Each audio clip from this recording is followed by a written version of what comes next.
Emma POV. Dahil sa sagutan naming dalawa ni Jason, pinilit ko ang makatulog kahit pa masama ang loob ko, ay mali, galit pala ako. Hindi ko siya magets kung ano ba talaga ang pinapanto niya sa mga sinasabi niya, at kung isang pakawalang babae ang tingin niya sa akin, bakit niya ako dinala dito, at parang ginagawang preso. Nagsigawan lang kami, pero pakiramdam ko pagod na pagod agad ako, kaya agad din naman akong nakatulog. Nagising ako kinabukasan ng hindi pa tuluyang nasikat ang araw, hindi ko alam kung naninibago lang ba ako sa lugar, o sadyang maaga lang akong nagising.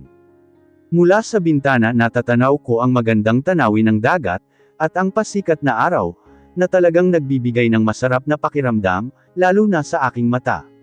Being with this kind of place makes my heart felt comfortable, kahit pa may asungot akong kasama.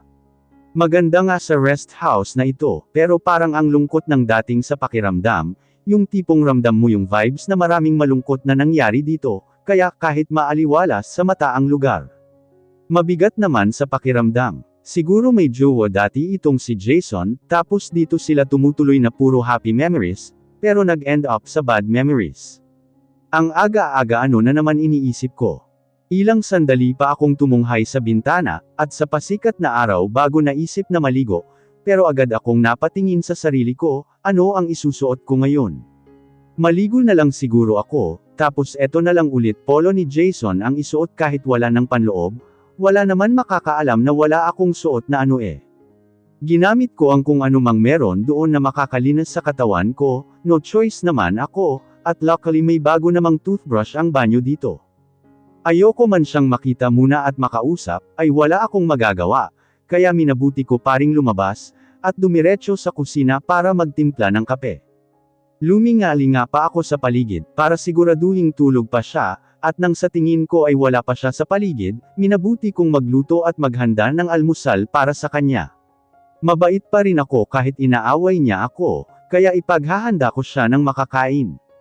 Nagluto lang ako ilang pirasong hotdog, bacon, sunny side up na itlog at sinangag, buti na lang at may laman ang fridge niya dito. Hinanda ko ang lamesa at kubyertos na gagamitin niya sa pagkain, para ready na pagbaba niya, di ba katulong na katulong ang peg ko kay Sir Jason, tapos huhusgahan lang na naman ako, hay buhay parang life nga naman.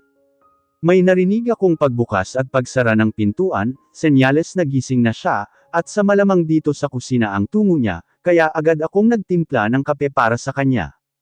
Agad ko siyang nakitang tumayo ng nakapamewang sa harap ko, at tinignan isa-isa ang nasa hapag. Good morning, mag-breakfast ka na, ready na rin ang coffee mo. Nakangiti kong sabi sa kanya, direkta ang tingin sa mga mata niya. Balik na ako sa kwarto ko, palm ko sa kanya sabay pikita ng hawak kong tasa, habang palakad pabalik sa kwarto ko, why are you still wearing my polo? Walang buhay niyang tanong habang papaupo sa upuan, I don't have anything to wear, kaya eto pa rin ang suot ko, pero naligo na ako, wala nga lang akong alanganin kong sagot, dahilan para mas amid siya sa pag-inom ng kape. Anong trip ng lalaki na ta, may pasamid-samid pa, anong gagawin ko wala nga akong panloob. So you're only wearing that polo without any? May inis niyang tanong. Aba hinila mo ako ng basta sa lugar na tanang hindi ko alam, kaya malamang wala akong maisuot na iba. Babalik na ako sa kwarto ko, kung ayaw mo akong nakikita, kumain ka na dyan, don't worry walang lason yan, hindi ako kasing sama mo. Pasinghal kong sabi sabay talikod. Dali-dali akong umakyat sa kwarto, at agad nagsara ng pintuan, inilibot ko ang mata ko sa paligid, pero para makahanap ng pwedeng ibihis, pero wala talaga akong makita. Nakarinig ako ng pagkatok, na nasisiguro kong si Jason, inis man ako sa kanya, binuksan ko pa rin naman, magsasalita sana ako pagbukas ko sa kanya, pero agad niyang nilahad sa mismong mukha ko, ang kung anumang dala niya. Change your clothes with that, malayo ang bayan dito, kaya I can't buy your new things, sabi niya sabay talikod agad.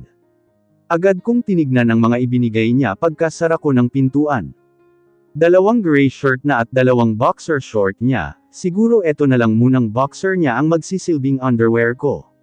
Agad din akong nagpalit, at parang naging dress sa akin ang damit niya, dahil sa laki nito sa akin.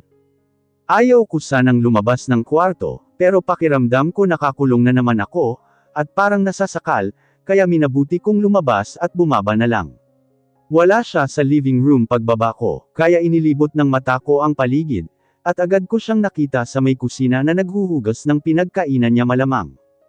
How long this rest house is? Tanong ko sa kanya nang makalapit ako sa may lamesa. 8 years, 9 years I don't know, seryoso niyang sabi habang nagbabanlo ng plato, kaya naman kumilos na din ako at tumayo sa harap niya, para panasan ng tuyo isa-isa ang mga nabanlawan niya. Natigilan siya sandali nang tumayo ako sa harap niya, at talaga namang tinignan muna ako mula ulo hanggang paa, nang bumalik ang tingin niya sa mga mata ko, agad ko siyang binigyan ng matamis na ngiti. Oo, may nasabi siya sa aking masama, pero nature ko na ata talaga. Kahit anong troto sa akin ng iba lagi ko pa ring pinapakitaan ng mabuti, kahit pa masama ang ginagawa sa akin. So, matagal na rin pala tong rest house mo, madami ka na sigurong naiuwing babae dito ano? Natatawa kong tanong sa kanya. I don't bring my flings in my place, sabi niya na may masamang tingin sa akin, tong lalaking parang laging galit kung makatingin magalit ka lang mas lalo kang gwapo, why are you laughing? Kunot noon niyang tanong. Hindi ko alam na natawa pala talaga ako, dahil sa mga nasa isip ko. Wala naman, ang bigat ng ambience ng bahay mo sa totoo lang. There's no ghost here, Emma. Walang buhay niyang sagot sa akin, pero pansin ko sa mga mata niya, na ayaw niyang mapuna ang bahay na ito, kung anumang dahilan iyon hindi ko alam. About last night I want. Wag na natin pag-usapan iyon, okay lang sa akin, nakangiti kong sabi sa kanya.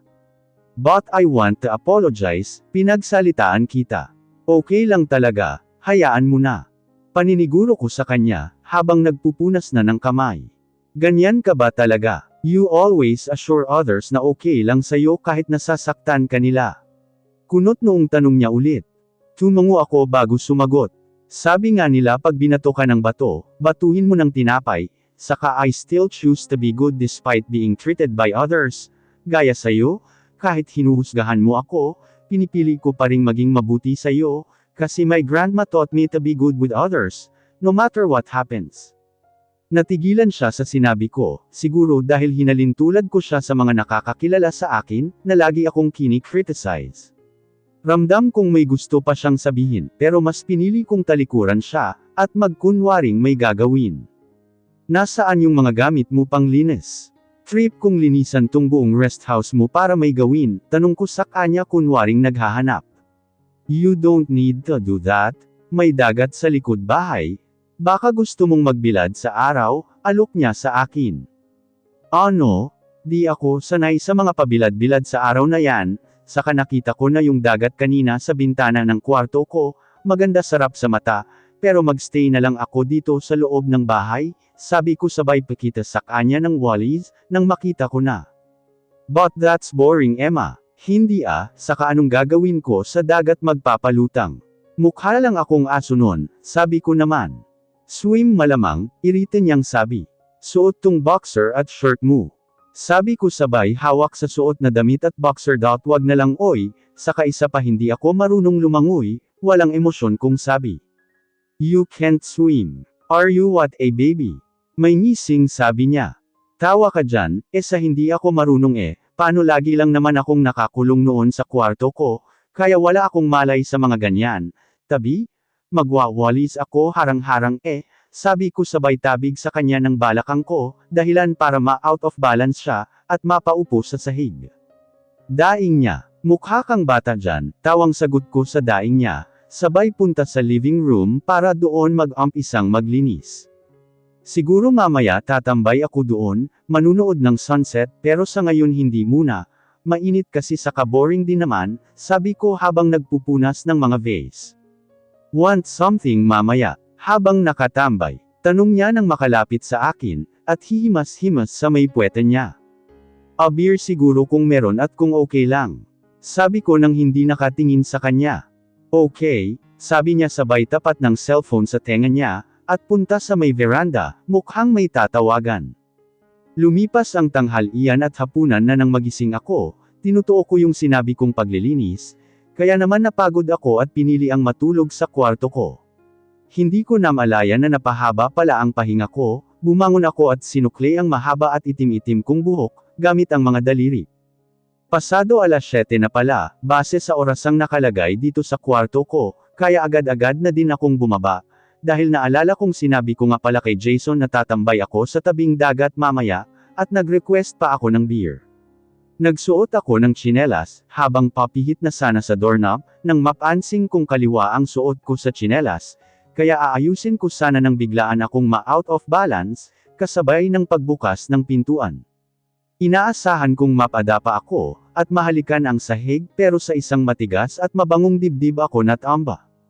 Dahan-dahan akong damilat at tumangala, para tignan ang napakagwapong lalaking may hawak sa magkabilang braso ko, na sumalo sa akin sa pagkakadapa ko sana, nagtagpo ang mga mata namin, at gustuhin ko mang putulin ang pagtitig sa kanya, ay ayaw ng sistema ko. I can't resist to look at your eyes baby, erase Emma, tall Andy ka. Ang bango mo naman walang malay kong sabi. Soup, nanlaki ang mata ko nang biglaan niya akong tapunan ng isang mabilis na halik sa labi, bago ako binitawan. Hoy ba't nang hahalik ka? Mukhang gusto mo kasing halikan kita, that's why I kissed you, wag kang maarte, mukhang gustong gusto mo naman, natatawang sabi niya habang pababa ng hagdan. Hoy ang yabang mo ah. Just eat your dinner Emma, then we're going to go on the seaside. You didn't see the sunset earlier, so let's look for the stars. May beer? Kuryosong tanong ko. Root beer only? Beer is not for kid? May pang-asar niyang sabi, hindi na ako bata loko ka, pwede na ngang makagawa ng bata eh. Pairap kong sagot sa kanya. Your mouth stop talking we're eating, ang daldal mo, mas natatawa niya pang sabi, dahil halata niya malamang ang pagkaasar ko sa sinabi niya. Mabilis kong naubos ang pagkain ko, siguradong siya ang nagluto, dahil malamang dalawa lang naman kaming tao dito. Tinulang manok ang niluto niya, at masasabi ko namang masarap. Pinona niya akong pumunta sa tabing dagatal, dahil may kakausapin pa raw siya sa tawag. Tahimik ang buong paligid, may kaunting alon sapat na para bigyang ingay ang paligid, kasabay ng tunog ng mga kuliglig, at tanging ang buwan at mga bituin lang ang nagbibigay liwanag sa paligid. Nandito na sa may tabing dagat ang isang ice cooler, na sa palagay ko ay ang mga beer at may ilang chips pang kasama, siguro maaga pa lang kanina, dinala niya ang mga ito dito. Sigurado ako na iniutos niya ang pagbili nito, sa yaman niya ba naman lahat ng gustuhin, kahit pa nasa tuktok ng bundok e masusunod.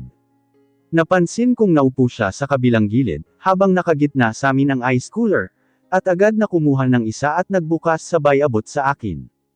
Akala ko babawal sa bata ta. Inis ko kunwaring sagot. Sabi mo hindi ka na bata diba? Anong lugar ta? Kuryosong tanong ko, dahil hindi ko alam kung nasaan talaga kami. We're on Batangas, and this is one of my property, walang emosyon niyang sabi sabay inom sa beer niya. Tell me about yourself, we didn't had a good introduction to each other since we met, sabi niya nang nakatingin lang sa dagat. Ha, wala namang interesante sa akin. Kung ano yung nakikita mo, eto lang yung meron ako. You're not studying anymore, you're just only 21 right?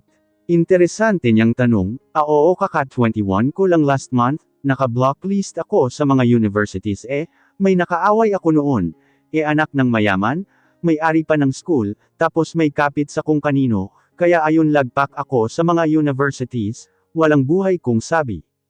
What happened? Your dad is lawyer right? Bakit hindi kanya dinepensahan? Mahabang kwento, saka si daddy? Oo lawyer nga, kaya lang natakot mapahiya dahil sa ginawa ko, kaya ayun hinayaan na lang, mag-self-study na lang daw ako, mapait kong sabi. Don't mind me asking, pero ano bang nagawa mo? Pumasok ng lasing, nakipagsabunutin at minura yung professor ko, kung bakit wag mo nang tanungin. Tama na yung hanggang doon lang yung alam mo, malungkot kong sabi. Ayoko nang balikan yung bahagi ng buhay ko na yun, kung saan ako ang agrabyado, pero sa huli ako ang talo at may kasalanan pa. I'm 17 back then, when that incident happened. Gusto kong magpinta, pero ayaw ni mommy at nagagalit siya. Noong mga panahon na yun, lagi na nila akong pinagpasa-pasahan ni daddy, kaya madalas nakakulong lang ako sa kwarto. Sobrang sama ng loob ko noon, Kaya nag-inom ako kahit alam kong bawal, at pumasok kinabukasan ng lasing. Ayan na yung anak na di ginusto kahit kailan, si Aya classmate ko, nasasabi niya yun, dahil based na rin sa kwento ng nanay ko sa mommy niya, na best friend ng mommy ko. Pinilit kong umiwas at kumalma, pero naubos niya ang maigsi kong pise, kaya hindi ako nakapag-pidgel at sinabunutan ko siya, hanggat may lakas akong nararamdaman. Nang umawat ang professor namin galit na galit ako, dahilan para murahin ko siya at itulak. After mangyari nun, agad pinatawag ang magulang ko, pero dahil busy sila pareho, 3 oras akong na-detention, at nang dumating si mommy sampal agad ang binungad sa akin. You choose Miss Allman, I'll sue your daughter na pwede niyong ikapahiya, dahil sa pagiging eskandalosa o ipapablocklist ko siya sa lahat ng paaralan. We both know that you are a public figure Miss Allman, kahihiyan tong ginawa ng anak mo sa anak ko. May-ari ng school na tatay pala ni Aya, at pinagyayabang na may kapatid na senador. My apologies for what my daughter did Mr. Castro, just block her from all the universities than suing her. I'm so sorry for the trouble. Paghingi ni mommy ng pasensya, hindi na ako nagulat na pinili niyang hindi na ako makapag-aral, halos wag lang siya masira sa madla. Pinilit ko si daddy na tulungan ako, pero wala ding nangyari. Ang masaklap pa ayaw na nila akong tanggapin sa mga pamamahay nila, buti na lang mabait ang magulang ng best friend ko, at pinatuloy ako sa kanila.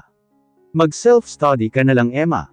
I'm sorry, tag pa isang beses ni daddy nang ulitin ko sa kanya, kaya mula noon nawala na lang din ako ng interes na ayusin pa yung problemang ako nga ang may gawa, sila naman ang dahilan. Napabuntong hininga na lang ako, matapos maalala yung isang mapait na parte ng buhay ko, kaya naman mabilis kong tinungga ang laman ng bote ko. Tumakas ang isang butil ng luha sa mata ko, kaya agad kong pinahiran iyon. Ikaw, tell me something about you, puro tungkol sa akin. Wala naman exciting sa buhay ko, mahabang buntong hininga niya. I'm in the midst of moving on. Seryosong panimula niya, my girlfriend left me after the day I proposed to her without any words left to say. We've been for almost 10 years, hindi ko alam kung anong mali, saan may kulang, basta bigla na lang siyang nawala.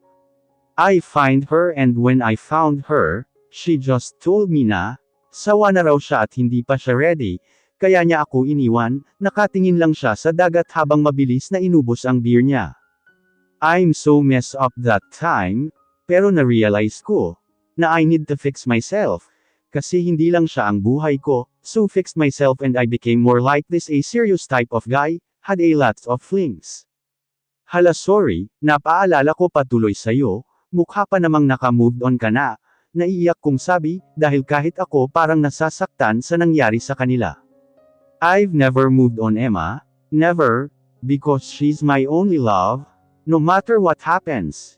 And I believe na pagsubok lang yung nangyari sa amin. Na babalik siya sa akin, at buong buo ko siyang tatanggapin, dahil mahal ko siya, may diin at pinal niyang sabi. Hindi ko alam kung bakit may kirot akong naramdaman, dahil ba nadala ako sa nangyari sa kanya at sa fiancé niya, o nang sabihin niyang mahal niya ang babaeng nang iwan sa kanya. Basta alam ko kumirot ang puso ko, at mukhang delikado tong pakiramdam na ito. Kaya dapat ko itong gamutin hanggat maaga pa.